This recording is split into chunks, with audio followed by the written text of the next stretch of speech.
Good afternoon, everyone. It's Thursday, March 27th, 2025, and I call this meeting of the Senate Elections Committee to order. And we do have a quorum. We have 5 items on the agenda today, and the optimists on the table here think that we're all going to get done before the end of the period for the committee, and then we don't have to come back tomorrow. So let's see if you can help us get this all done by being as brief as you can. We have, let's see, on the list we have Senator Gustafson, but I think she's tied up.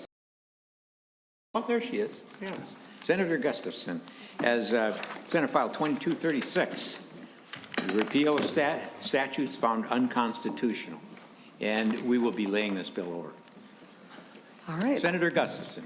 Thank you, Mr. Chair and members. Senate File 2236 is an agency bill for the Office of Administrative Hearings. Included in the bill is a provision that repeals 2 campaign-related statutes that higher courts have found to be unconstitutional.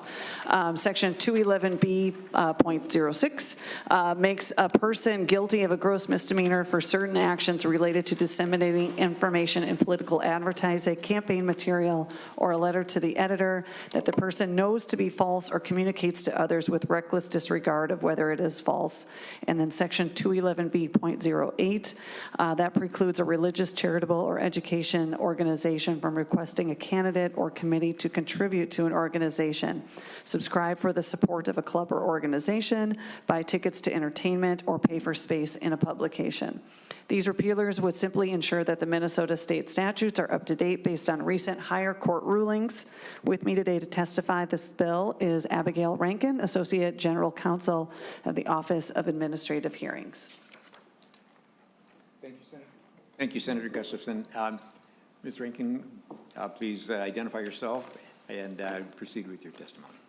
Mr. Chair, members, my name is Abigail Rankin. I am Associate General Counsel at the Office of Administrative Hearings. I understood your plea for brevity, so I will oblige. These repealers address a 2014 8th Circuit decision and a 2005 8th Circuit decision. These are not ultimately that new, but they are things that would be valuable to the folks in Minnesota to clean up. So that's our goal with this bill, or this portion of this bill. I'm happy to answer questions as needed. Thank you. Thank you, Mr. Rankin.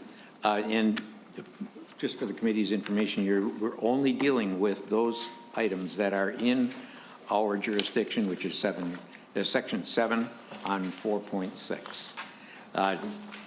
And I believe you don't have any more testifiers, Senator Gustafson. Okay. Member discussion. Any questions from the members? Seeing none, final comments, Senator Gustafson? No, thank you. I appreciate your time. Thank you, and we will be laying this bill over for possible inclusion in the omnibus bill. Thank you.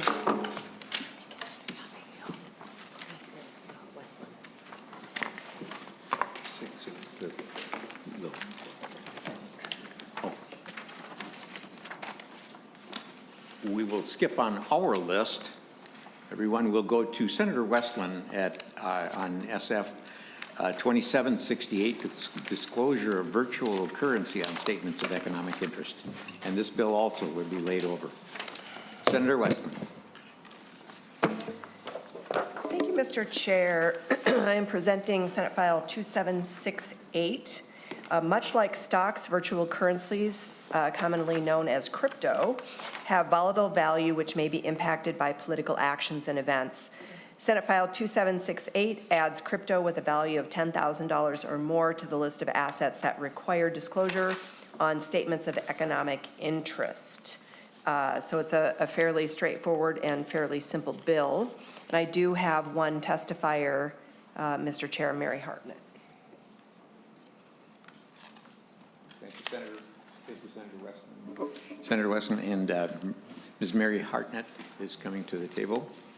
Please identify yourself for the record and proceed with your testimony. Yes, Mr. Chair, members of the committee, my name is Mary Hartnett. I'm the Executive Director of Clean Elections Minnesota, a nonpartisan nonprofit working to build a healthy and inclusive democracy.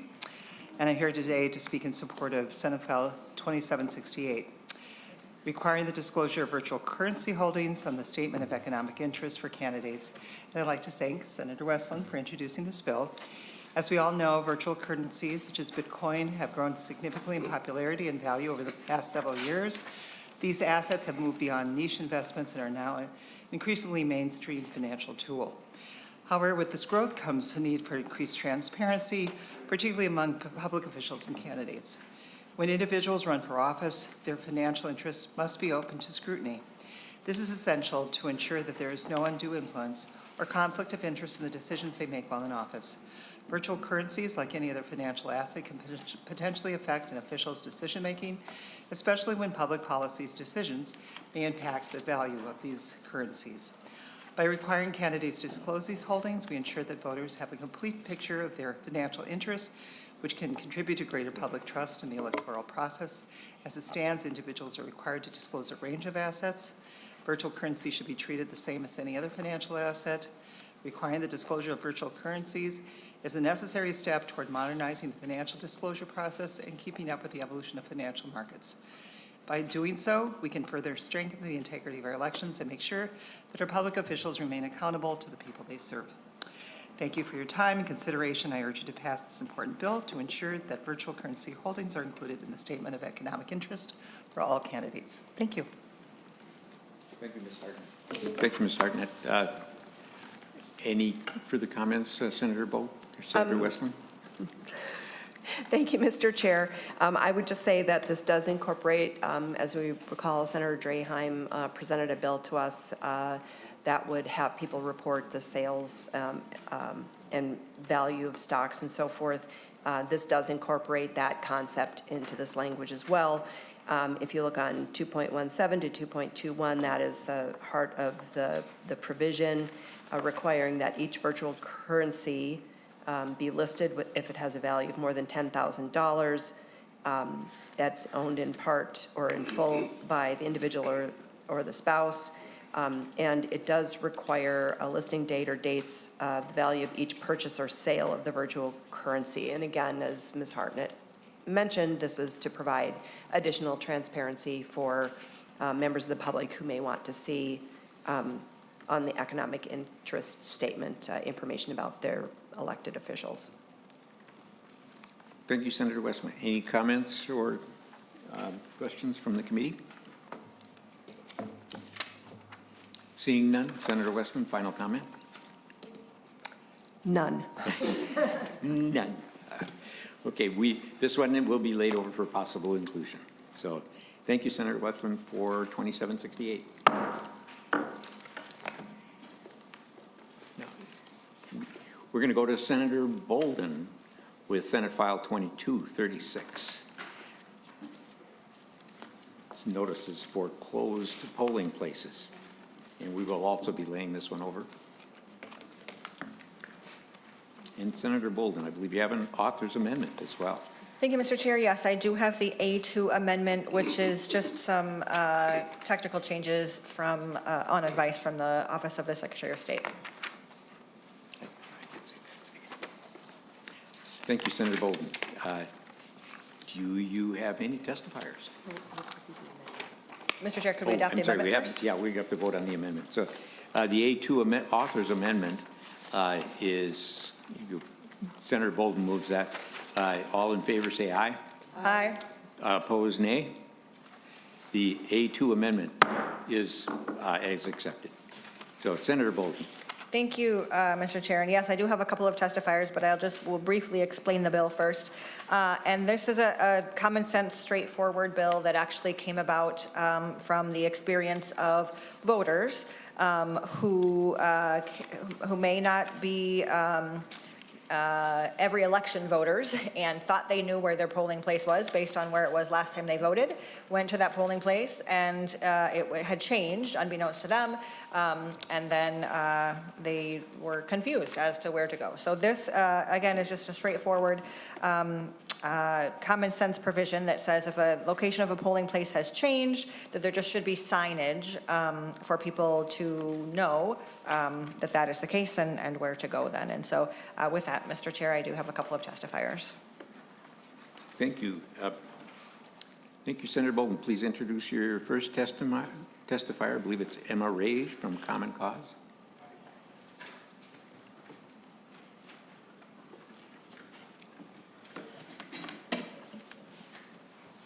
Please identify yourself for the record and continue with your testimony. Thank you. Hello, Mr. Chair and members of the committee.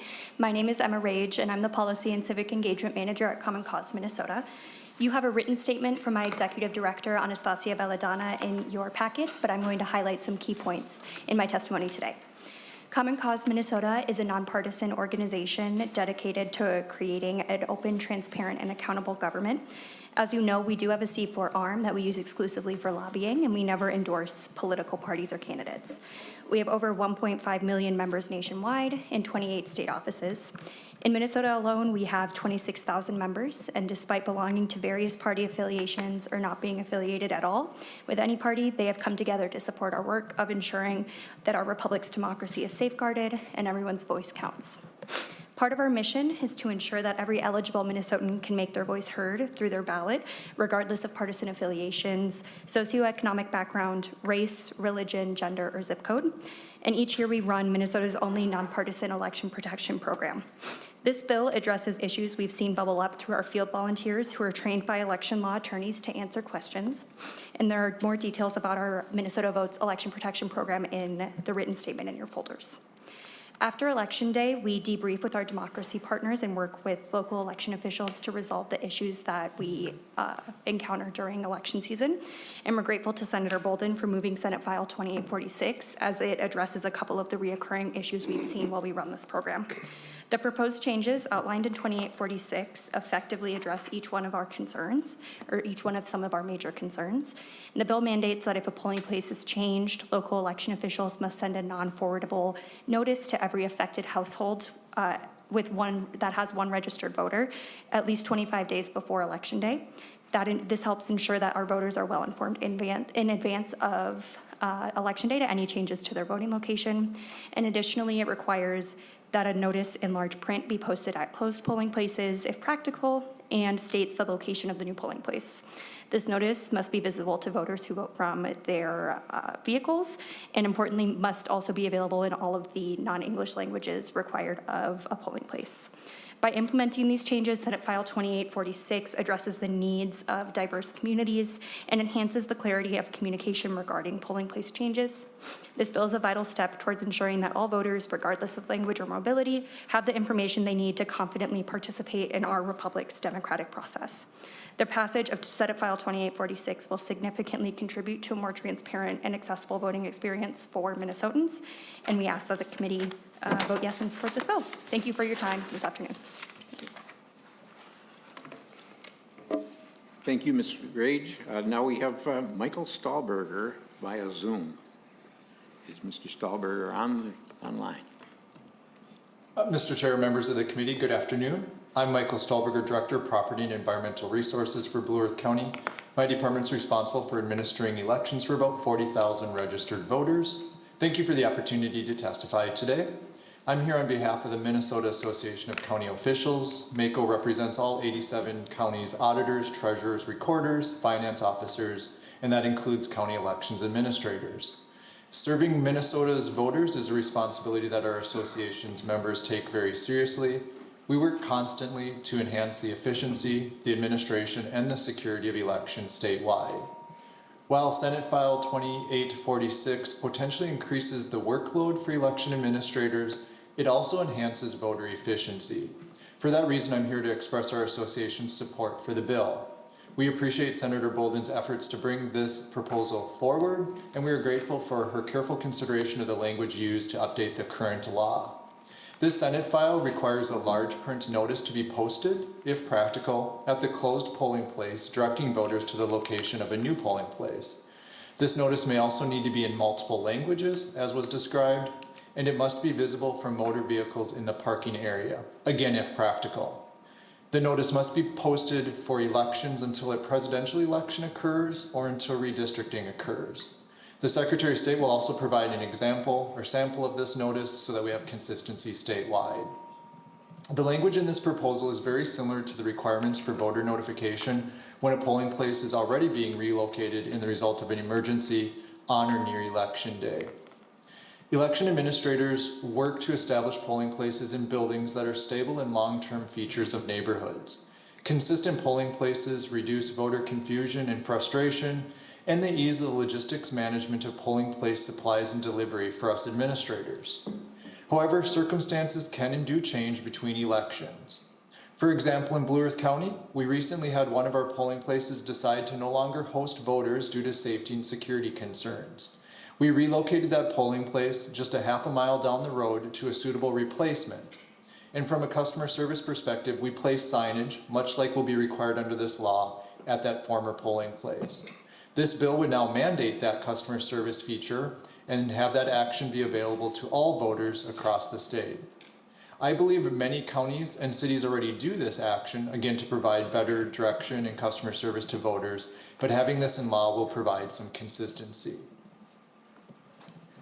While this proposal changes, what this proposal does change, is that under current practice, we do that just after the change and one time usually, and this will now require us to do this notice until the next presidential election. And while that is additional workload, it really is allowing us to make sure that every voter receives that same communication. We know not every voter votes in every election. Historical voter turnout data tells us that. And so we know that voters are more likely to participate in a presidential election, and therefore that's why the trigger for the notice is through the presidential election. A similar trigger is set for the redistricting process. The reason for that is many voters' polling places change as a result of redistricting, and trying to create a notice at a former polling place for all those variables may be more confusing than it is beneficial. Election administrators recognize that it's not uncommon for signs to go on red, regardless of how well they're designed or how large the print. However, we always want to work to make sure that every eligible voter who wishes to cast a ballot is able to do so in as efficient manner as possible. Attempting to reduce that polling place location confusion when a polling place needs to be relocated is going to further this mission. The way we see it is one voter who reads that posted sign is going to be one less voter who calls the elections office on a busy election day. In closing, MACO supports the objectives presented in Senate File 2846, and we appreciate your attention and consideration of this matter. I'll conclude my testimony, but I'm available for any questions if there would be any from the committee. Thank you. Thank you, Mr. Stauberger. Senator Boldon, any additional comments? Any questions from the members? Questions, comments? None. Okay, and this is also laid over. So Senator Boldon,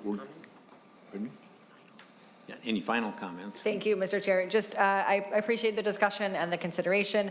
Again, this just is a common sense way that some counties are probably already doing, but we want to create consistency across the state to be sure that every voter has the best information possible to be able to cast their vote. So thank you. Thank you.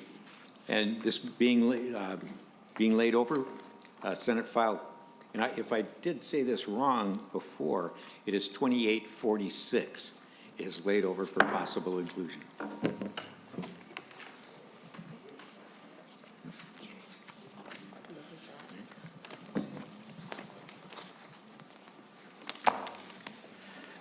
I want to thank everyone for being so prompt here. This is great.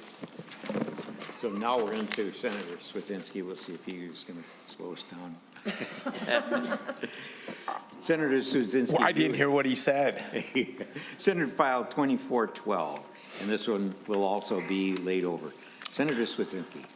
Yeah, thank you, Mr. Chair and members. In 2017, I had just finished my first term here, and my wife found out that there was a Johnny Cash tribute band playing in a local park, and so she asked me to go with her. So we ended up going, and the band walks out on stage, and the lead singer takes a beer can, smashes against his head, and says, "Let's kill all the politicians." And I looked at her, and I go, "I don't think this is a Johnny Cash tribute band." And it turns out it was the Clash tribute band. And so this guy that came out on stage wanting to kill all the politicians, and I had just been elected for the first time in my life to be a politician, I wonder why he had such dislike and vitriolic hatred towards me. And it I've pondered that event for the last 8 or 9 years now on why is it that people such as yourselves, the senators in the room, who want to serve the public good and sacrifice greatly, as all of you know, why is it there's this animosity towards us? And I think what this bill does is it increases transparency and accountability and more ethical, or not ethical, that would imply not doing this is unethical, more fairness. And so when elected and appointed officials at all levels of government make decisions about where to spend public funds that impact Minnesota's quality of life, as such, our voters have a right to know when considering candidates for office where that candidate's own economic self-interest lies and what are their financial ties and loyalties. When they make decisions about spending public funds, are they acting in the public's best interests or are they acting in their own interests? As state senators, we all know that we have to ourselves have to fill out statements of economic interest, and I have just recently found out this year that most elected officials in Minnesota don't have to fill out a similar form.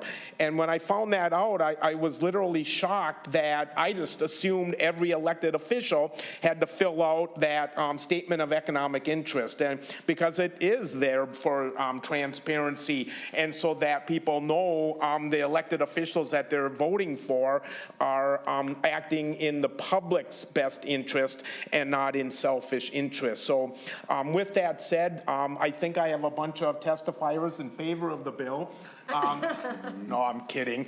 I do have the A2 amendment, Mr. Chair. You have an A2, and I believe this is your first, this isn't your first committee? So we will have to vote on it. And Oh, the A2 amendment? yeah, your A2 is not, this is not your first committee, I believe. Is that correct? Oh, we were in education on Monday. Okay. Good. Yeah, the days Was are that this melted month? together. So, and perhaps you could give us a brief introduction to the A2 amendment. Certainly. The A2 amendment, Can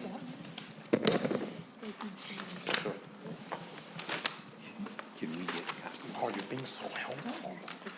Oh, yeah, the A2 amendment, there's 3 lines that change. Wow.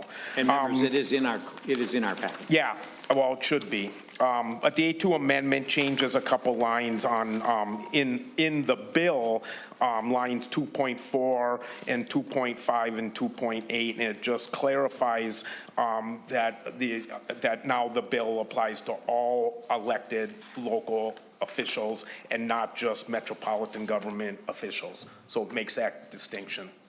All right. Thanks Any for questions asking. on the amendment?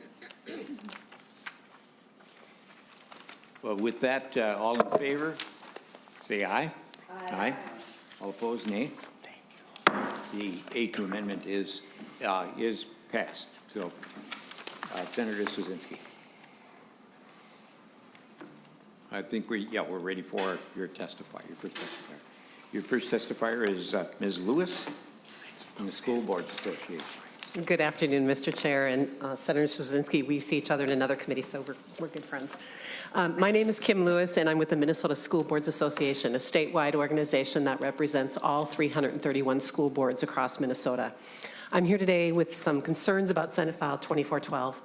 Our issues with the proposed change to financial disclosure. Senate File 2412 removes 5 words in a metropolitan governmental unit, leaving it with any elected local office other than the county commissioner, and I think we struck that in the amendment. This seemingly small change has big implications to us and others. This would now require that all locally elected officials, including school board members, to file detailed financial disclosures within 15 days. And our concerns are in 3 main areas. We feel it's very broad. Applying the same intense disclosure rules to mostly volunteer members or those school board members who receive a very small stipend in small towns, for instance, as to state legislators is unreasonable and could very well discourage some very good people from running. In small towns, we are often recruiting folks, trying to get them to run for office in either township or school boards. The 14-day deadline is tough. School board members are often very part-time and have other jobs that they are dedicated to in the bulk of their lives, and expecting them to gather and file complex financial information in just 14 days is a real burden and could lead to mistakes. And we just don't understand, we don't feel there's a clear reason for the change. We don't understand why the financial interests of these very local roles suddenly has risen to such a rapid disclosure, especially when they often have very limited financial power. Minnesota school board members already follow a very strong conflict of interest law, Minnesota statute 471.87, and this has worked well for decades. While we support transparency, certainly this change in Senate file, the Senate file creates unnecessary burdens for local candidates and doesn't seem justified on the outset. We urge you to reconsider this language and its potential negative impact on local participation, and thank you very much for allowing me to share today. Thank you, Ms. Lewis. Next testifier on my list here is Cap O'Rourke.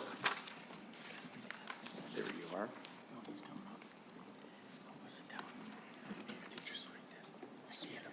Just stay here. We'll sit here. Would you like to trade places? Okay, you can go. No, he's last. We'll, Mr. Fisher, he's last. Mr. Fisher, my counsel here is saying that you need to move to the last testifier, so we'll have the others. I have to get out? No, you can, I think you could stay. No, he should move. Okay. My counsel says move, please. Yeah, please step back until we get to you. We still have 3 more to go here. So Cap O'Rourke from Minnesota Small Cities. Thank you, Mr. Chair. Members, my name is Cap O'Rourke. I'm the Executive Director of the Minnesota Association of Small Cities. We advocate on behalf of the over 700 cities who have populations under 5,000.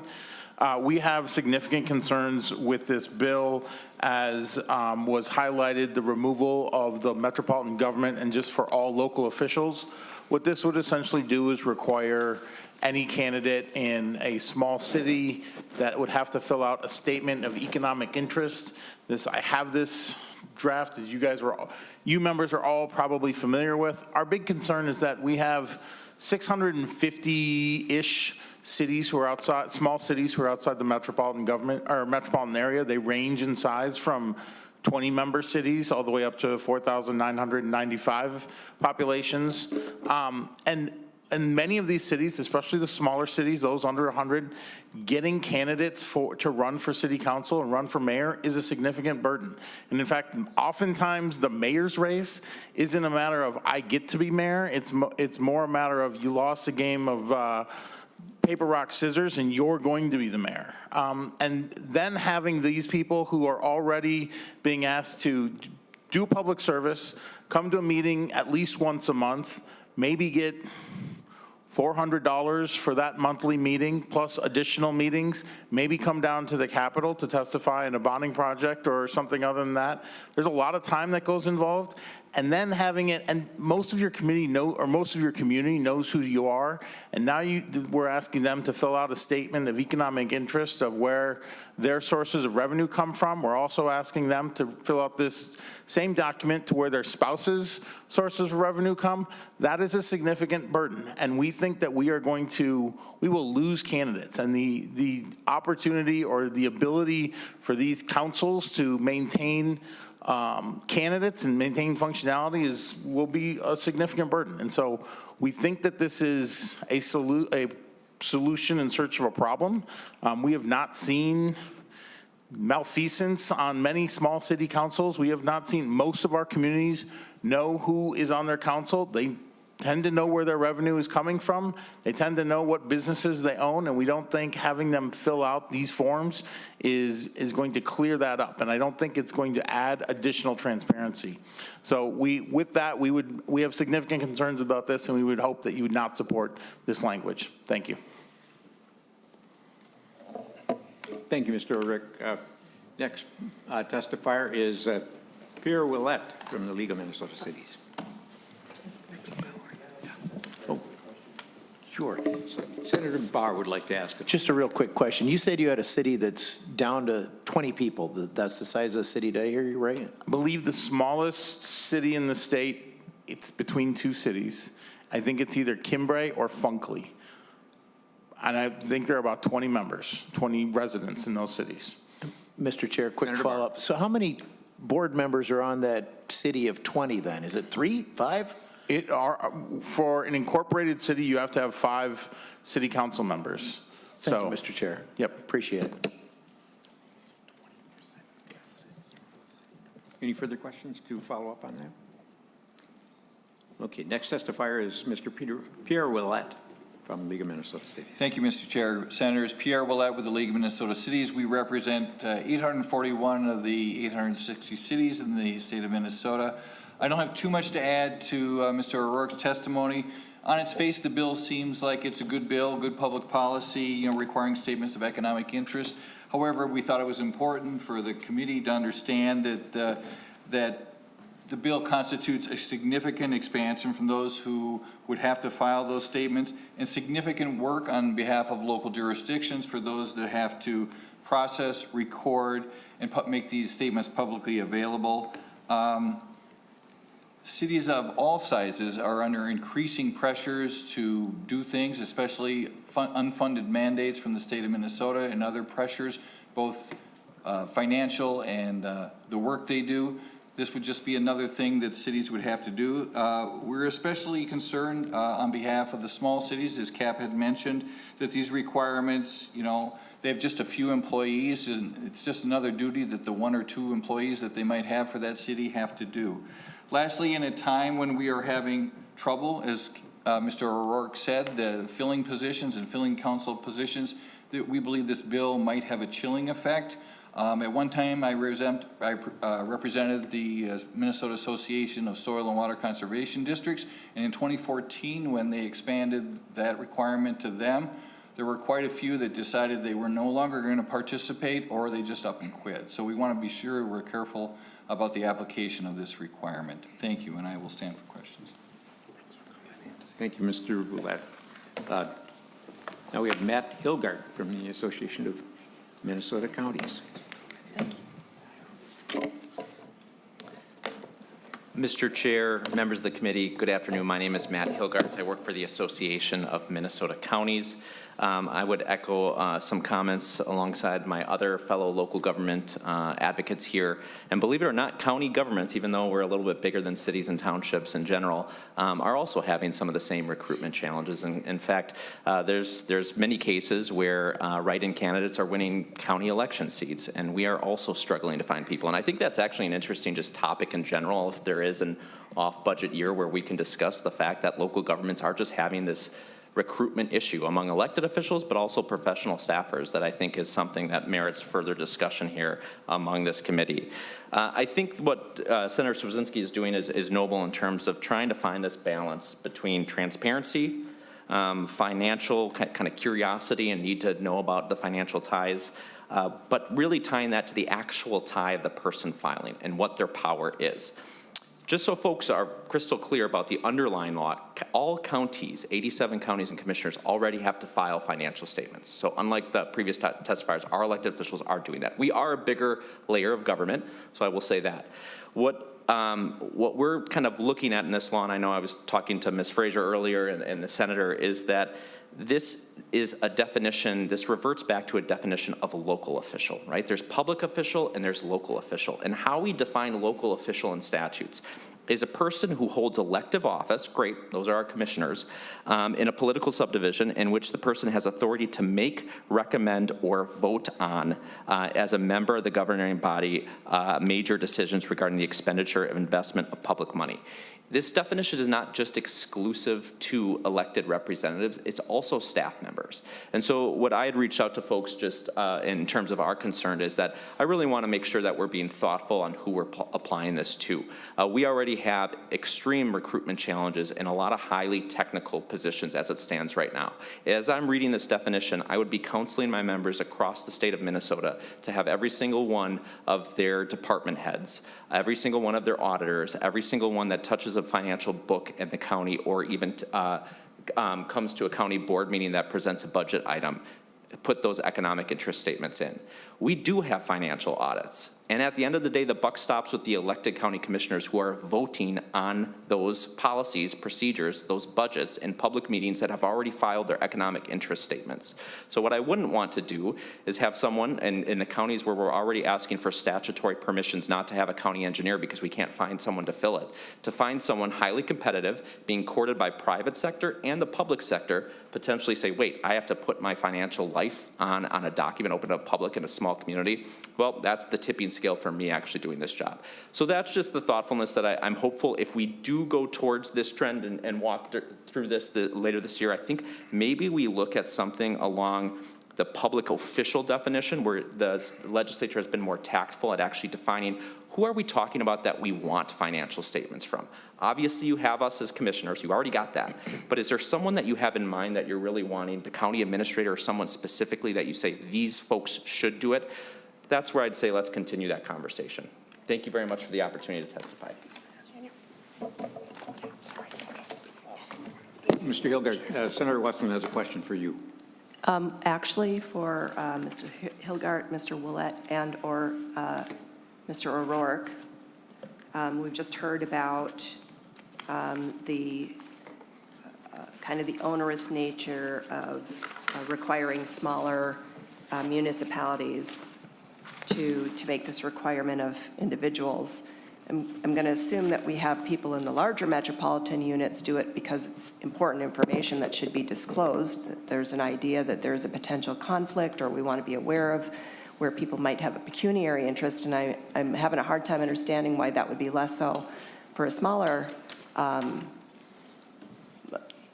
for a smaller municipality, because isn't the interest in ensuring that people know where someone may have a pecuniary interest that they may be advocating for in their position important to know as much in a small locality as it would be in a large one? Mr. Chair, Cap O'Rourke, Minnesota Small Cities. Senator Westlin, yes. However, I would say the issues, I mean, I would say we have concerns. The issues that a city deals with in a small city that, such as Kennedy, Orinoco, all sorts, are different, and especially in the budget size, than the cities that are larger. So we are not talking about multi-million-dollar budgets. The vast majority of their budget is going to be spent on the personnel or the mandated infrastructure costs that are going for wastewater and roads. There is not significant investment in economic development. There is not significant investment in private sector industries. So I would say there is a massive difference in what small cities, general operationals, and they are typically doing what we are expecting of local government units and managing their cities.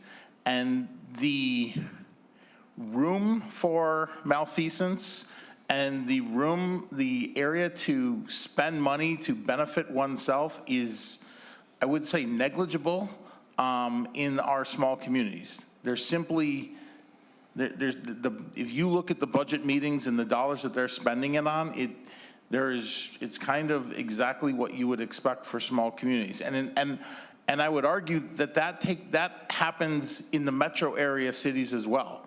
That there are cities, we have 50 such small cities within the metro area, very tiny cities such as Hilltop and Mendota and Landfall and Lauderdale, and these cities such as those, and their cities and what they deal with are also significantly different in their budgets than their larger city brethren. Mr. Chair. Senator Westlin. Thank you. Thank you, Mr. O'Rourke.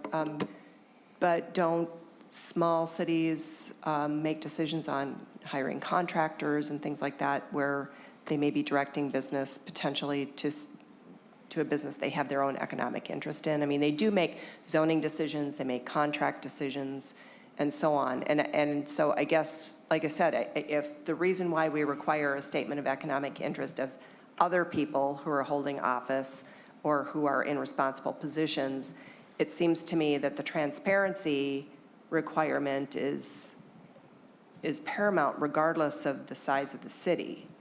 So maybe that's more of a commentary than a question. I guess the other thing I will say, I think it took me probably 2 minutes to fill out my statement of economic interest. It's not onerous.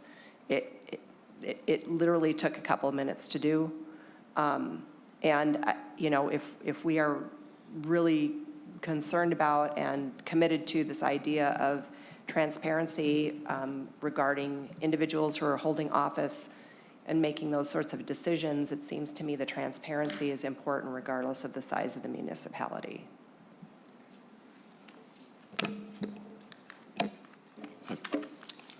Mr. O'Rourke or Senator? It felt like that was more of a statement than a question. Okay. So, I mean, I would also argue in greater Minnesota and small cities, I think there is a level of transparency that already exists. I think more and more in our small cities, when you are an elected official and you go to the grocery store and you go to walk down Main Street and you have your residents coming and talking to you and they've grown up with you and they know what you do and they know what you work, I think there is already a level, frankly, more of a level of transparency than we have in the metro cities because you're not as connected with local elected officials as you are in greater Minnesota. But I think this would be a hurdle for more people running for office in our smaller communities. Thank you, Mr. O'Rourke. I guess my thought on this is that you were mentioning budget decisions, but there's also policy decisions. So if you own the grocery store, you may want to have parking in front of it. You may want to have the street a little bit wider. And because in cities, we usually have a one swing vote that makes the decisions in the city. So I think that it is important to look at the policies that city officials have to make decisions on as well. And we don't want to have something that is totally shrouded in secrecy. You know, anyone that's new to the area, new to the town, they would probably want to know what people's interests, financial interests are as well. So I guess that's the response I would have to that. Mr. Chair, just out of curiosity, in that hypothetical situation you presented, do you think if you owned a grocery store and you were on the city council that your community would not know that you own that grocery store? Yes, Mr. O'Rourke, yes, I think that's a possibility that they wouldn't. Maybe you were a co-owner, maybe you were something, maybe you own the land underneath it. There's all sorts of things that, you know, probably should be disclosed. Senator Westlin. Thank you, Mr. Chair. So just in January of this year, the mayor of Good Thunder,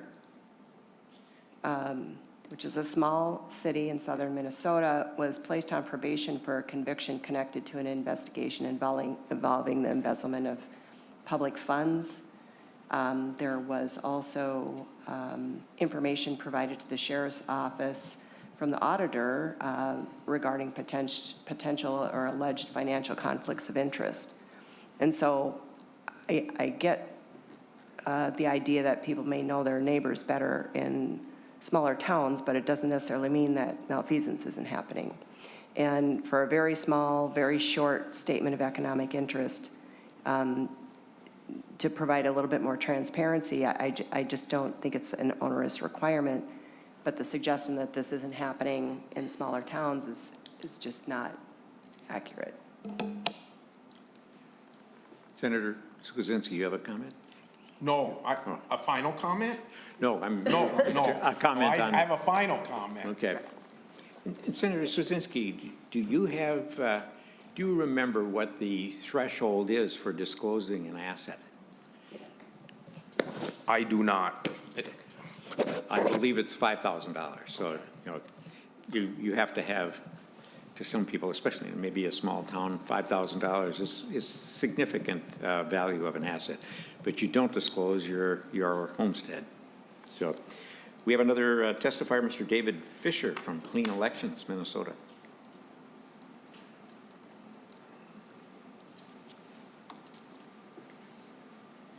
I'm back.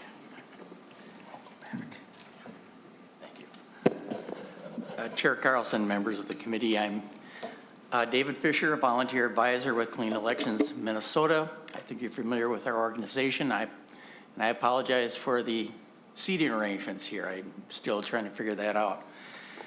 We do support Senate File 2412, expanding the local officials' requirement to fill out a statement of economic interest. I'm not unsympathetic to what I've heard here from other testifiers, but on the other hand, as a former Minnesota Commissioner of Administration and currently serving as a public official on the volunteer board of MNsure, a Minnesota state agency, I file an annual statement of economic interest. And I do it without hesitation. It ensures transparency and public trust in my role as a public official, and it's not simply a bureaucratic formality. It's an important mechanism to publicly demonstrate that decisions that I make as a public official are done with integrity, free of conflicts of interest, and in the best interests of citizens. It isn't rocket science. It's not difficult to fill out. It doesn't take long. It can be done wholly online. I do it each year. I think you're familiar with the form yourself. Individuals selected or seeking to represent public interest should be willing to let the public know and show that our official decisions are not clouded or diverted by reason of personal financial gain. This includes officials in local governments as well as charter schools that our young student citizens attend and learn. These people in public office wield significant power in their communities, from the allocation of public funds to making decisions that directly impact citizens' lives. Senate File 2412 can promote transparency and fairness, and ultimately strengthen the integrity of our democratic institutions. Thank you for your time. Thank you for your testimony, Mr. Fisher. I don't get any questions, though. Any comments from the board? Senator Grant. Thank you, Mr. Chair, and Senator Cwodzinski, thanks for bringing it forward. What I haven't heard, I appreciate the last testifier. I still don't see where any of this solves anything, especially municipal elections. I think part of what's driven a lot of this is we've had charter school failures, and I think that's probably what led to part of this. Those school board members don't run the daily operations, and so we have other state agencies where they're solely responsible for oversight of these operations. And so we're moving off from the Department of Education, abdicating their responsibility to provide that full oversight, regardless of who that elected board is. It's the people who run that business. It's not the board. They make decisions, but they don't execute. And so just like every city, the greatest risk we have, and I'm not advocating, don't get panicked out there, the most powerful position is the city manager and the county managers, right? They're the ones who do the work. They're the ones who make the decisions. They run the operations. They know where the conflicts are. Elections, the good side normally draws out any conflict of interest if we have them. But I think Senator Westlin also described a scenario that, yes, an upstanding person in an audit, I didn't know if it was internal, their own audit, or in an audit, highlighted irregularities in the financial. That's why we require annual audits. So we have a whole host of checks and balances to ensure that our entities are on the up and up in all types of procurement, and that if there were conflicts of interest, they should be disclosed. But I so far haven't heard that this solves anything. It will add some 6,000 people now to a reporting requirement. Well, they have to make a public disclosure, and it will make it even more difficult to recruit good people to run these things. And again, the most important person is not filing a public disclosure statement, maybe hired, maybe interviewed by the board or some other manager within the city to fill the operational functions, and those that execute all the transactions and literally run the cities. That's where we have the greatest risk. So there is oversight.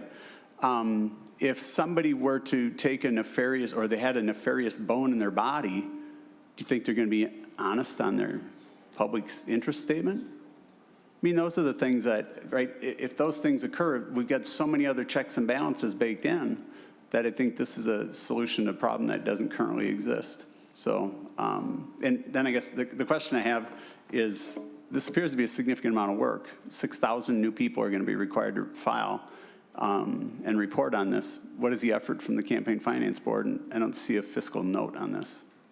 Senator Cwodzinski, is there a fiscal note been requested? No, there has not. Mr. Chair, Senator Cwodzinski, has the Campaign Finance Board said they'll do this for no cost?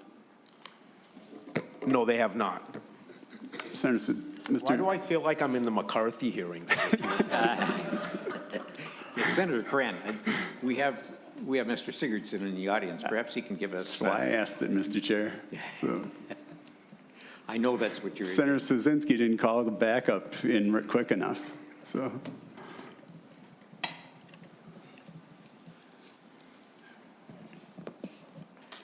Mr. Sigurdson. Mr. Chair, members, Jeff Sigurdson, Campaign Finance and Public Disclosure Board. Perhaps to add mud to the water, when I looked at it, I came up with 14,408 new elected officials that would be covered by the bill.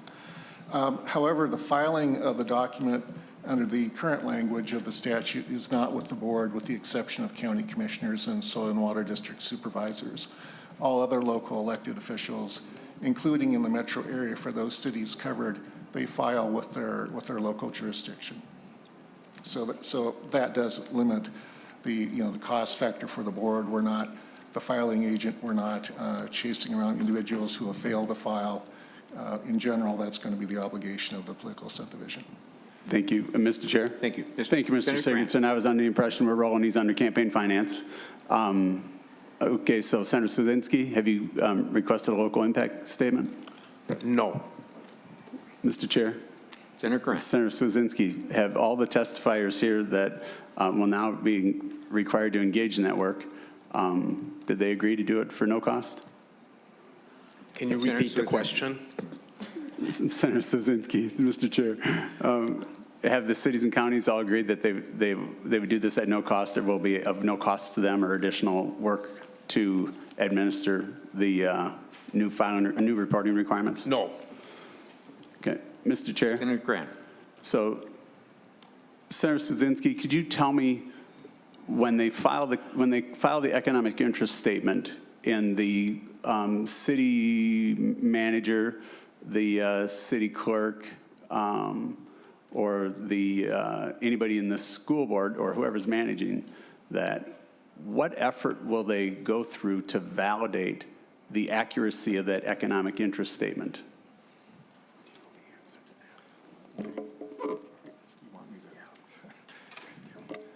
Mr. Chair, Senator Grant, I don't know exactly what the city approach would be, but to be frank, the board doesn't validate it either. Our validation is that as you know, the economic interest statements are available on our website and are available for public inspection, including by typically people who may not agree with the elected official who's on that economic interest statement.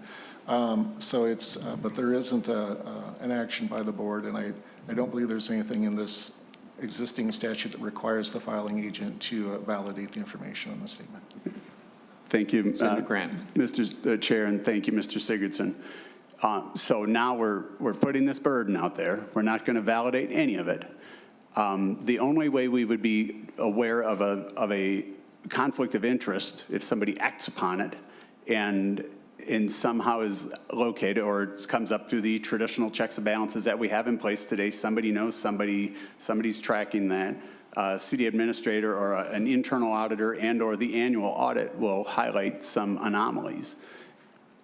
And so maybe it enhances the penalty for lying, but it doesn't stop or fix the crime or validate any of the information provided is accurate. So how much transparency does it really provide if somebody were to act in a nefarious manner?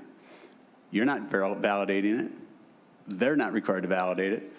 And so, again, it sounds good, but we're going to collect a bunch of information, put another requirement out there. It's going to go in a file. You can make it public. It'll be available publicly. And then what resources do they have to go check all of those, what the public would have to go check that economic interest for accuracy, this statement. So I think all the testifiers all have a valid point, but I still don't believe that we're solving anything at this case when most of the people elected in these positions are not that they're not executing the operational aspects or transactions because they're governing boards. So they're provided oversight. Hopefully the people provide the information to them, provide it accurately, so they're aware of what's going on in the business unit in which they oversee. But nothing in this transaction process will improve anything of any stated outcome, at least in my opinion. So I think Mr. Cwodzinski, or Senator Cwodzinski, I think that the municipalities and everything has spoke pretty accurately. Checks and balances are in place. We're not aware of any significant problems, and I don't think this solves any of it. Thank you. Thank you, Senator Grant. Senator Westlin. Thank you, Mr. Chair. Senator Coran, I have a question for you, because I think you have a Senate File 2694 that basically requires this filing for cities of the first, second, or third class, and I assume you're doing that because you feel it's valid and important. And I guess I'm just wondering why it wouldn't be for I'll have to go look at that bill again. Yeah, it says, your bill says it's time for filing. Individual must file a statement of economic interest within 60 days of accepting employment as a public official. That's the current language.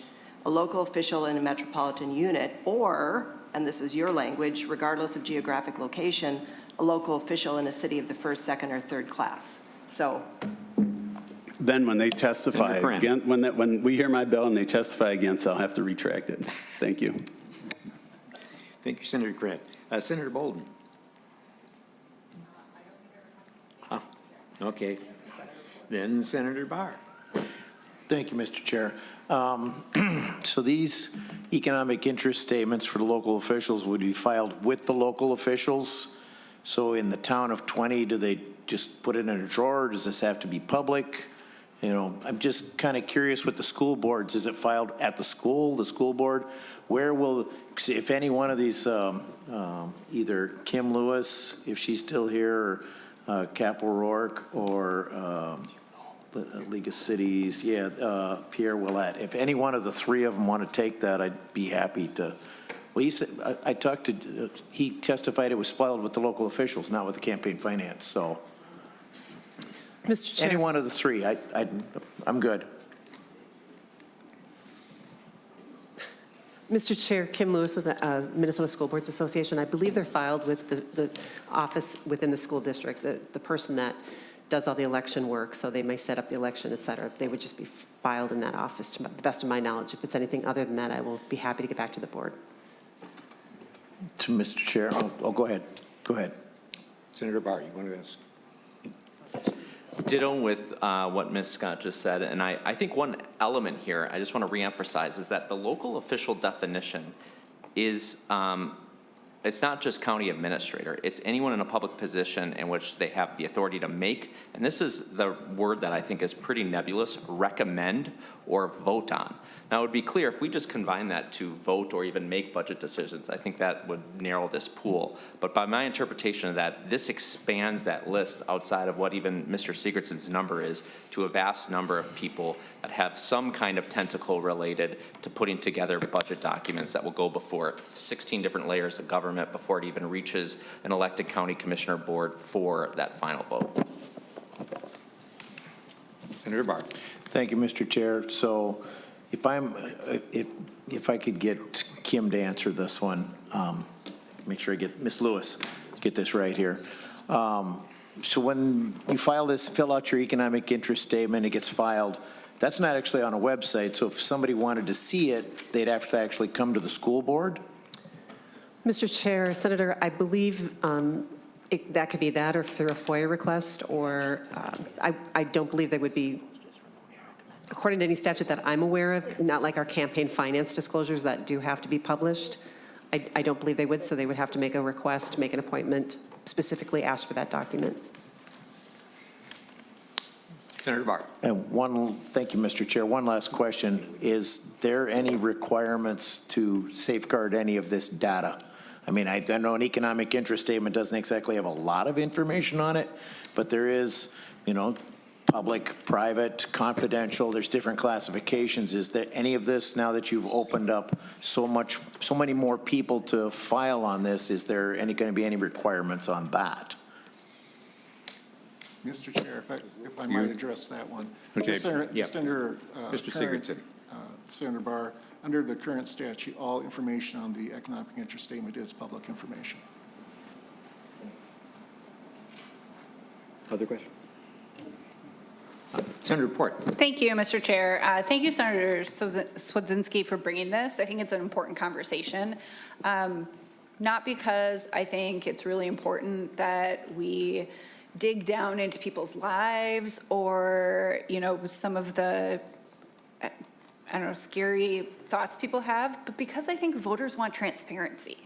They want to know who's making decisions. They want to know where their interests are, especially economic interests. I think it's a really good bill.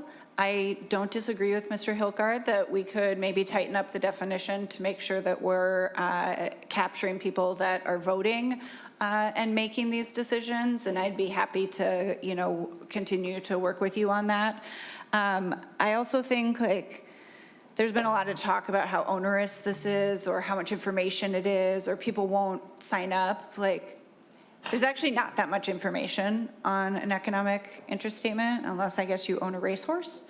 But there is, like, this is how do you make your money? It's not how much you make.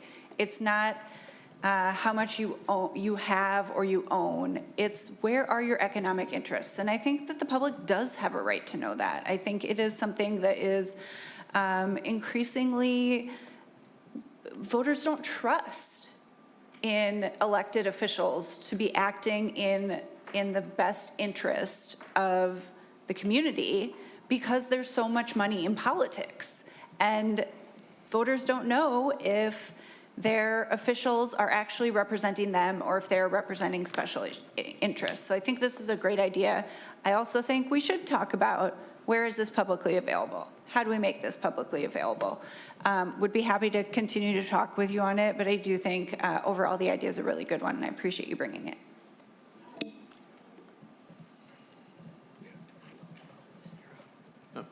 Senator Lucero.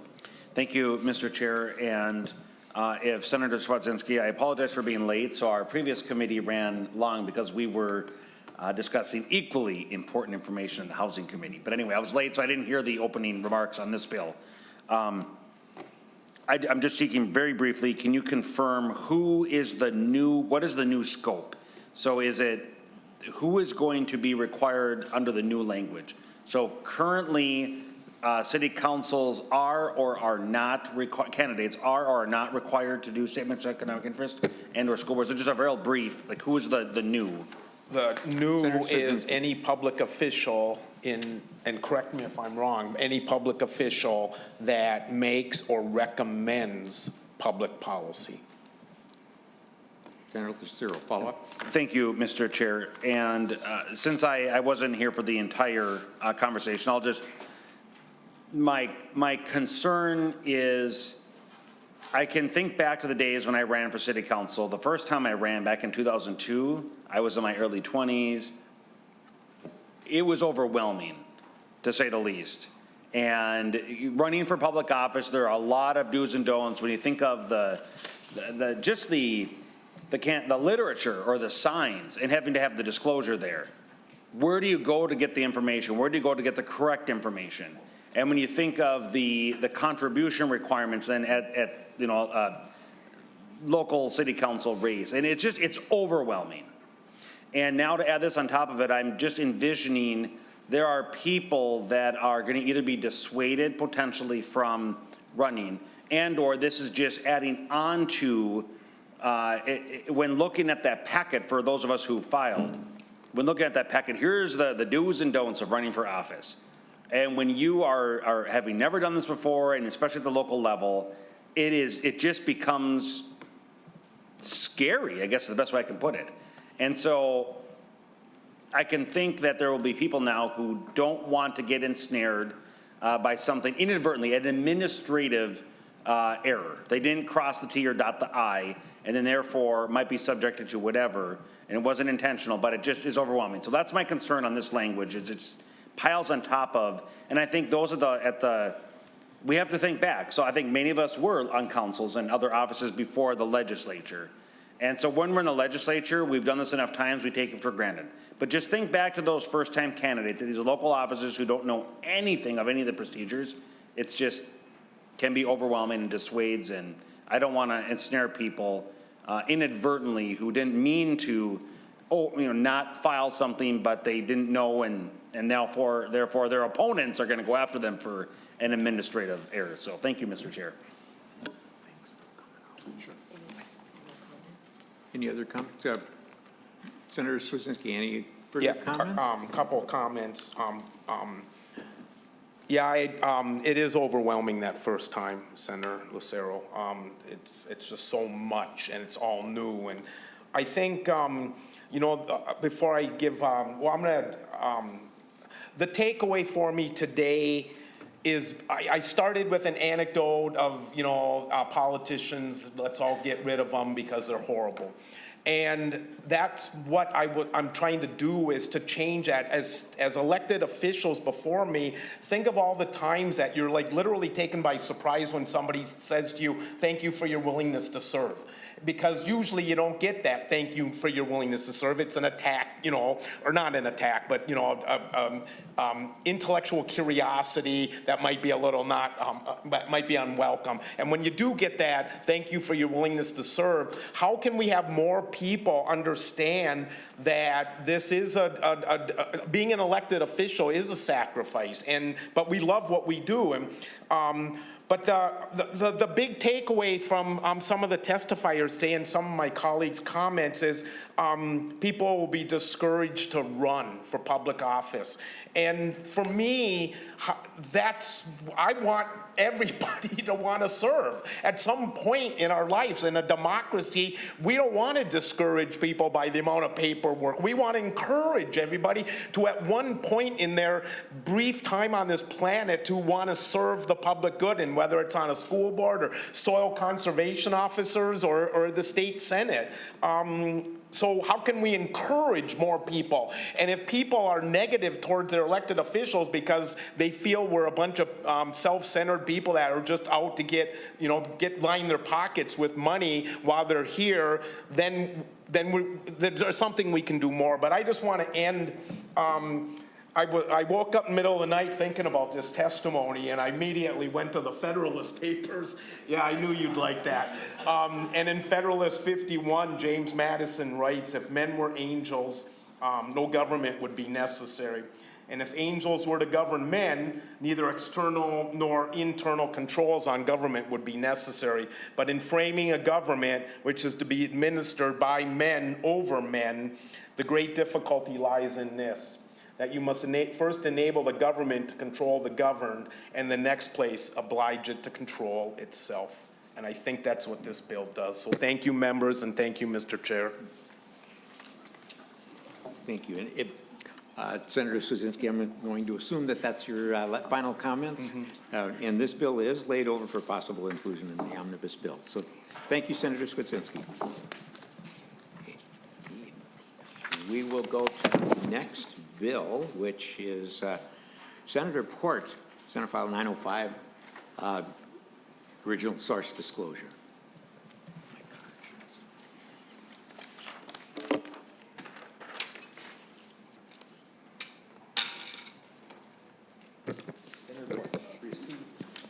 Proceed when you're ready. Thank you, Mr. Chair. If you guys liked that transparency, you're going to love this bill. Just like all the people who work in campaigns love this bill, so much. I think, we have all been connected to campaigns. It's how we got here. And the unlimited spending that is in campaigns, as we're seeing in Wisconsin right now on the Supreme Court race, Elon Musk and other wealthy interests are threatening to drown out the priorities that Minnesota families care about: strong schools, affordable housing, clean air and water, and other issues that make our state one of the best in the country to live in.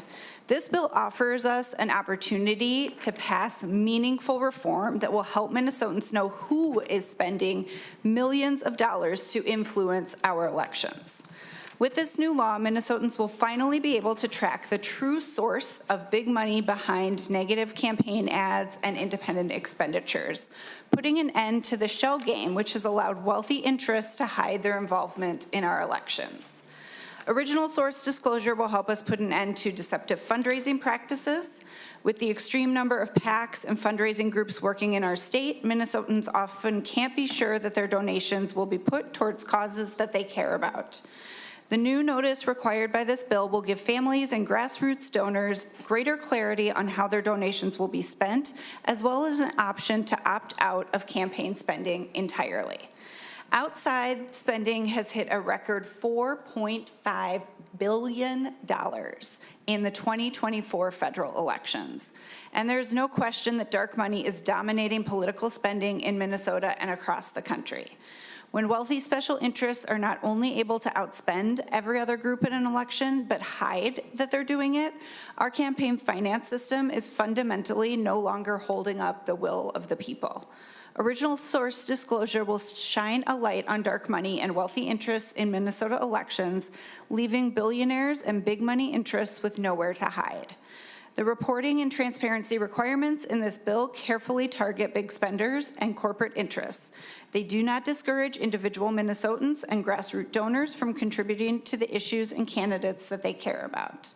I will make a note that though we cannot control how much is spent in our elections, the Supreme Court has said that disclosure is not protected in that same way.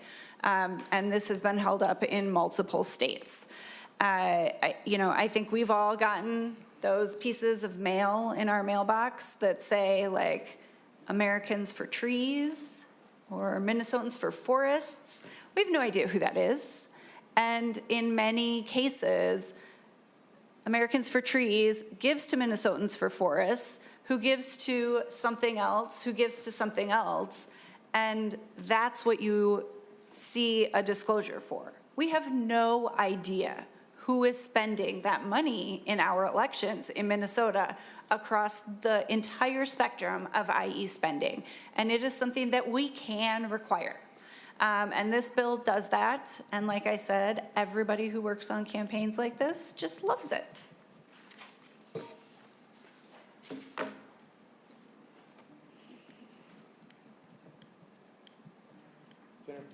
Senator Port, you have some testifiers.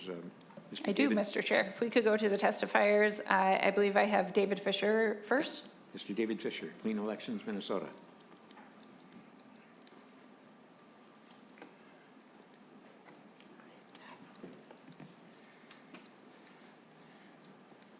Thank you, Chair Carlson and members of the committee.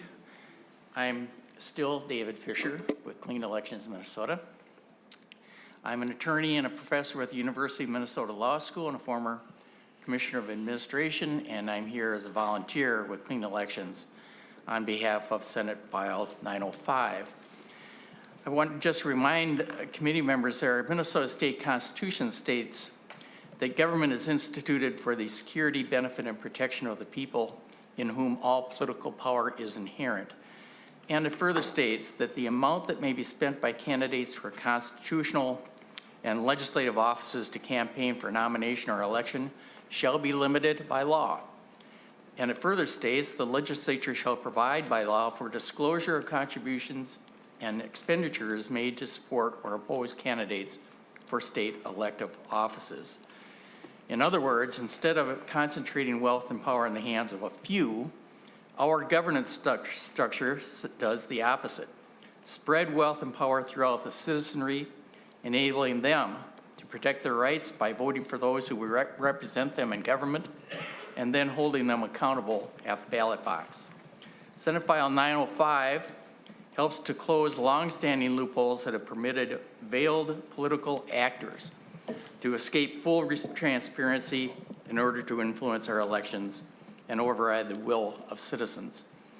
On one day in January 2010, the U.S. Supreme Court unleashed a torrent of money into our political system by overturning precedents and for the first time proclaiming a constitutional right to spend unlimited money to promote or defeat candidates for public office. Since then, money has flooded elections, much of it dark money, through groups that don't disclose their donors, as Senator Port has already indicated. According to publiccitizen.org, the top 0.01% of the population was responsible for roughly 40% of campaign contributions in 2012 in the U.S., and dark money provided nearly $1 billion in the 2014 midterm elections, while in 2024, PACs, dark money super PACs, helped winning candidates close substantial fundraising gaps topping billions of dollars.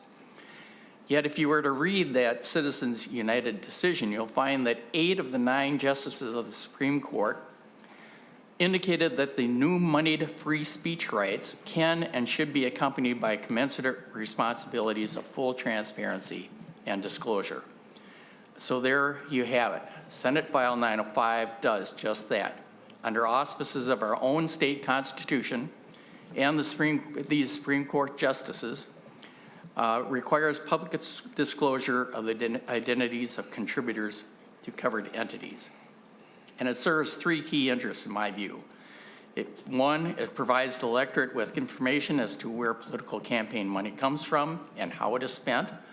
2, it deters actual corruption as well as the appearance of corruption by exposing large contributions and expenditures into the light of publicity. And 3, it is an essential means of gathering data necessary to detect violations of other campaign finance regulations. Clean Elections Minnesota urges the legislature to adopt Senate File 905, and I appreciate your time, and I can stand for questions. Thank you, Mr. Fisher. Then we have any questions of Mr. Fisher? Senator Barr. Okay. We'll put you on the list. Ms. Elizabeth Schimmick. Okay. And you're doing it via Zoom. So we want to see you and identify yourself for the record and continue with your testimony. Chair Carlson and honorable members of the committee, my name is Elizabeth Schimmick and I'm Senior Legal Counsel for Campaign Finance with Campaign Legal Center. As many of you may be familiar, CLC is a nonpartisan, nonprofit organization dedicated to protecting and strengthening democracy through law at all levels of government. Thank you for the opportunity to testify today in support of Senate File 905, a bill that would greatly enhance campaign finance transparency in Minnesota by revealing the true sources behind dark money secret spending.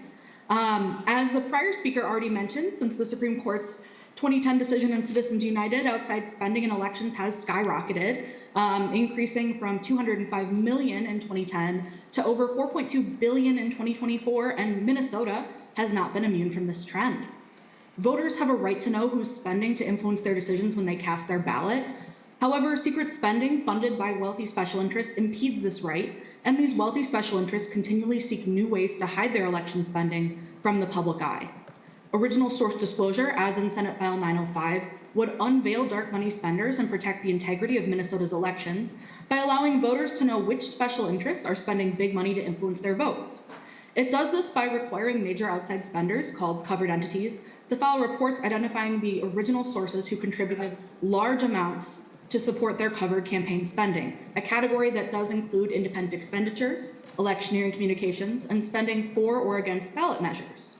The bill also requires these covered entities to name the top 3 sources of original funds in their on-ad disclaimers, which provides voters with immediate information regarding the sources of funding that supports the ads they see. This is a constitutional approach to ending secret dark money spending, consistent with long-standing U.S. Supreme Court precedents and similar to Arizona's Voters' Right to Know Act, which has been upheld in both state and federal courts. By enhancing transparency around outside campaign spending, Senate File 905 would protect the First Amendment rights of Minnesota voters, allowing them to access the information they need to cast an informed ballot while deterring corruption and the appearance of corruption in Minnesota's campaign finance system. Thank you all for your time and consideration, and I am happy to stand for questions. Thank you, Ms. Schimmick. Any related questions or answers? Senator Port? Discussion from the committee. Senator Barr, you were first on the list. Thank you, Mr. Chair. Senator Port, you know, we've had lots of conversations about money in politics, and you know exactly where I fall on this, and we do not disagree that there's a problem. So I only have one question. I got a text message today from it. Interesting how you get on different groups and you can't get off even if you want to. The message today was from a group called Act Blue, which I think most of us here have heard of, and they're soliciting donations, small donations, to work in the Wisconsin election that you just brought up. Well, I can't vote in that election, so first off, why should they be able to solicit money from me? But I get it's neat. You play by the rules you're given. I get that part. So would your bill make it all the donations that group collects, would that be also public? Senator Port. Thank you, Mr. Chair. Thank you, Senator Barr, for that question.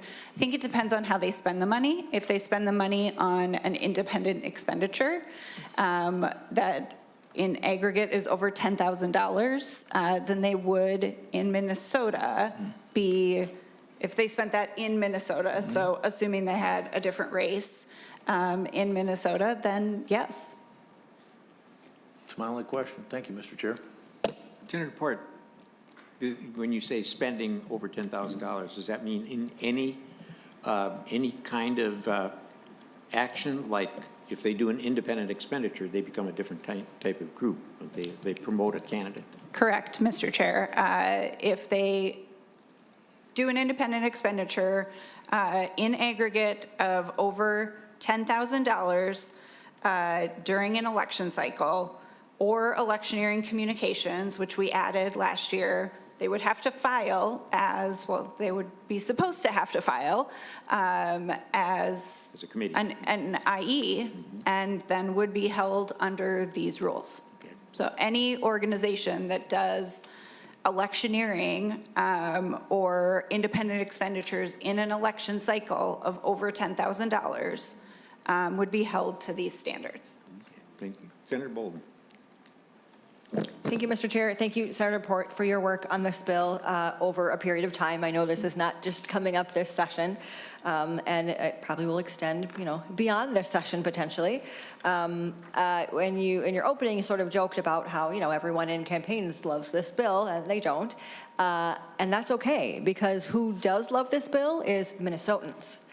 Minnesotans hate dark money in campaigns. They are sick and tired of not knowing who is trying to influence their vote. They want transparency. They want to know who is spending money. And this does that. And so it is absolutely something we should do to bring that transparency, to bring that information to voters that this is what they are demanding and asking for. We should do it. Thank you. Thank you, Senator Boldon. Other questions? Senator Cwodzinski. Thank you, Senator Port, for bringing this bill forward. And I think I know the answer, so I just want to hear it from the author of the bill. I know that psychiatrists, sociologists, pollsters have said negative campaigns work. I beg to differ with all of them, even though the science might say they do. I think it subconsciously and subliminally it has a negative effect on democracy. Does this bill, will it deter negative and mudslinging campaigns? Do you think it'll help with that? And so I think I know the answer. So, but anyways, I just wanted to hear it from the author. Thank you. Thank you, Mr. Chair. Senator Port. Thank you, Mr. Chair. Thank you for the question, Senator Cwodzinski. The answer is we don't really know, right? We think so because what we've learned over the last few years as dark money has grown is that candidates are much less likely to do negative ads with their own name attached to them. If an IE does the negative ads, great.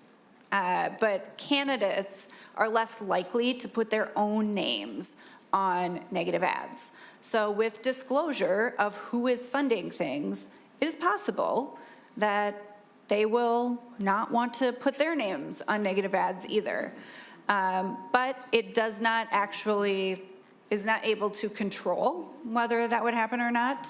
I think sunshine is always is good for democracy, is good for the public to have that information. I hope it slows down negative ads. What I've been warned by folks who do independent expenditure work in Minnesota is that this would slow the input of money into our state. Great. Like, to me, that's not a downside. I understand why other people think it is, but to me, that's not a downside. And I think that's one of the ways, like requiring people to say who you are as you are trying to, change people's minds or influence an election isn't a big ask. And I do think it could have an impact on negative campaigning, yes. Any more questions or comments? We have, Senator Grant. Thank you, Mr. Chair. Senator Port, I think if you could find it again, I think we would agree. I just think there's a whole host of dark money that benefits one side much greater than the other. And I'm not sure your donors are going to be happy. I'm curious why they're not here, though. Well, there's only one, right? There's only one letter against on the philanthropic side who believes that the anonymity of their donors could be at risk. Would they be? I think I know the answer. If they spend over $10,000, yes. And so I'm assuming, are they just all going to take this to court, and if this happens to make it through, take it to court? I got to assume that's the path. They're not here. So if we could get there, great, but I don't believe, I believe there's so many other paths for the dark money. The question is, what's the fiscal note on this one? Thank you, Mr. Chair. Thank you, Senator Cran. I don't think we have one this year, but it does require hosting on the Campaign Finance Board's website. I can't remember if we had a fiscal note last year. No. That is the biggest piece of it, is hosting this information, which perhaps Mr. Sigurdson wants to speak to. I don't know. It is something that we would need the fiscal note on. Yeah, Mr. Chair, Senator Port, again, it's very detailed, and so to collect it and then to, again, do anything with it, there's a lot of data that would be associated with if people report, and if they don't, they outbound research, right, to track down all things that are that are spent. The good news is, politically, we all police ourselves pretty well. That's the good part. And so it looks like a significant effort, not just building a website, but the labor on the backside of what to do with the data.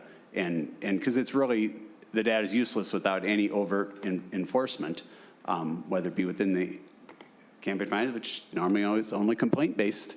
But it looks like a pretty significant effort for any single activity to be able to collect the records and verify a source of an income being laundered through many, many different layers, and to be able to, one, collect that information accurately, and two, be able to validate that. So do we, and I guess it will be for campaign finance, do we do anything to that extent today with that type of labor and that type of research? Mr. Chair, thank you. Yes, that's what our campaign finance reports are. We are required as candidates to report to the original source where our money is.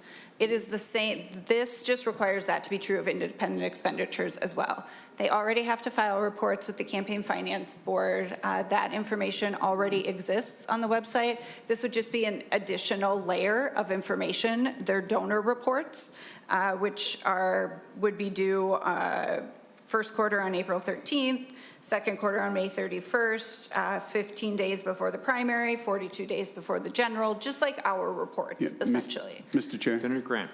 Senator Port, but ours are pretty clean. Ours are pretty straightforward. You know the donor. It's a PAC, a lobby, and it's a personal There aren't a lot of layers in the laundering of those dollars. In this scenario, there's lots of layers. And so to go back to an individual donor 4 or 5 layers deep and the path that that money took, because that exists out there today, for them to dig through that and then to verify it, that's very different from our campaigns of receiving checks, direct checks and direct transactions into an account where you have a known named entity, because it is really, it is identified. But you're talking about areas that are much larger and many, many layers. And so that's, I think it's very different. So, and I think there's a lot of labor in that, likely from the campaign finance to go and dig through that and want to get the rights to dig through that data and then to validate. So I don't need any more after that. But. Thank you. Senator Port. Thank you, Mr. Chair. Senator Cran, I understand what you're saying. The bill puts that requirement on the people who do the spending and on each layer. We currently go 1 layer down. This would require each of those layers to do this work. So it would sort of trickle up rather than trickling down, and each entity would need to provide where their original source money came from, and it would just sort of move with the donations. It is information that voters deserve. I think we deserve to know who is spending in our elections. I understand that this, that big money in politics has a lot of power. They also have a lot of power at the legislature, and that there's a tough road ahead for this bill, but I do believe that this is an issue that Minnesotans, bipartisan, love. They hate not knowing who is spending on their TV, spending in their mailboxes, spending all over social media, and we can change that. It's going to take some more work. But I appreciate the committee, giving some time to have the conversation and show Minnesotans that we agree, that we think that they should understand who's spending in our elections too. Senator Westlin.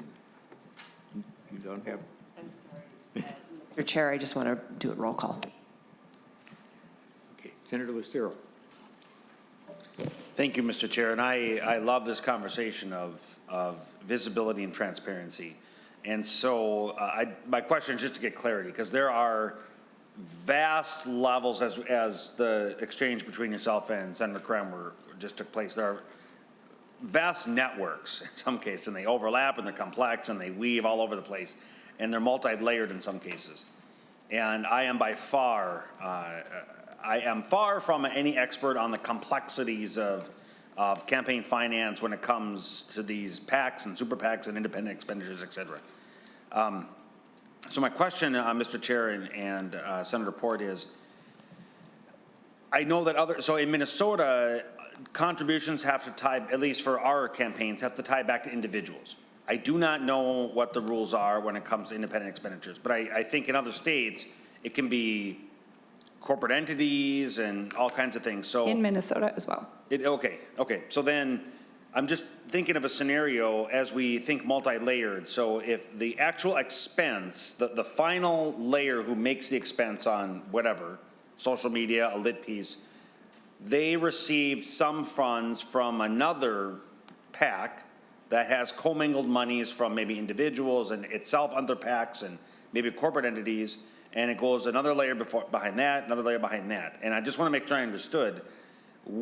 So this bill then would require the tracing of those dollars, even if they go all the way back to individuals, even if they cross other states, and it puts a burden then on these other entities, multi-layered, to trace their contributions to individuals. I just want to make sure I'm understanding correctly. Senator Port. Thank you, Mr. Chair. Thank you, Senator Lucero. It depends. So if there is like a business, right, that donates corporate money, if that is donated from their profits, that's where the line ends. If it is their board, then it goes to who is on the board, who made those decisions. So it sort of depends. If it's a PAC giving to another PAC, then that PAC would have to show where their original money came from. And if some of it came from a bunch of individuals, but some of it came from another PAC, then that PAC would have to tell us where their money came from. And it is a step-by-step unwinding of what has become a dark, tangled web of money that drives our elections. Thank you, Mr. Chair, and I appreciate that. I mean, this bill is 15 pages long, so it's a lot in here. Yep. And so I'm not going to pretend that I understand everything that's in here, but the concept I'm not opposed to, and I love that visibility and transparency. So again, there might be stuff in here I absolutely hate. I have no idea. I can't. It's a long bill and weaves all over the place. But I appreciate the conversation, and it's definitely one that I can see how it's going to make enemies. Senator Port, final comments. Appreciate, the committee's time. I think that we are at a point with campaign finance law, with the amount of money in our elections, around campaigns, it just permeates every part of our democracy. It's time that we're not afraid to make a few enemies. Thank you, Senator Port. I think you make some very good points there when we're talking about expenditures in elections. They are going up astronomically, even within the members' own careers here in the Senate. They're going up hugely, and we don't expect that to stop if we don't do something. So thank you very much for carrying this bill. And did we have a roll call? Did we? Oh, okay, we have a roll call. So Senator Port moves that Senate File 905 be recommended to pass and referred to the Judiciary and Public Safety Committee. The clerk will take the roll. Senator Carlson. Yes. Senator Curran. No. Senator Westlin. Yes. Senator Barr. Aye. Senator Boldon. Aye. Senator Cwodzinski. Yep. Senator Limmer. Senator Lucero. Yes. Senator Marty. Senator Matthews. Senator Port. Aye.